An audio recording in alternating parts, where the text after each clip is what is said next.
আমার বন্ধুগুলো কেমন আছো? জানি তো, আমাকে বাঁশ দেওয়ার জন্য তোমরা সবসময় রেডি থাকো। বুঝেছো? আমি সবই বুঝি। তোমরা আমাকে ভাবো সরল সোজা, কিন্তু আমি যে তোমাদের উপর থেকে দেখাই তোমরা বন্ধু হিসেবে যে কত ভালো, আমার ভালো মতন জানা আছে। যখন আমার সাথে মিশো তখন বলো, দোষ কি বলবো, আমার তো টাকাই নাই, খাওয়াইতেই পারতেছি না, তুই একটু খাওয়া না, পরের বার দিয়ে দেবো।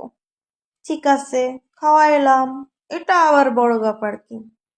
আবার যখন দেখা হয়, দোষ আজকে তো একটা সমস্যায় পড়ে গেছিলাম, টাকা নাই, তুই আজকে খাওয়া, পরের বার দিয়ে দেবো।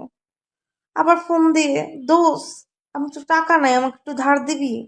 মানে যত সব খয়রাতি দোষগুলি আমার আসে, তাই তোদের আমার দরকার নাই, বুঝছিস?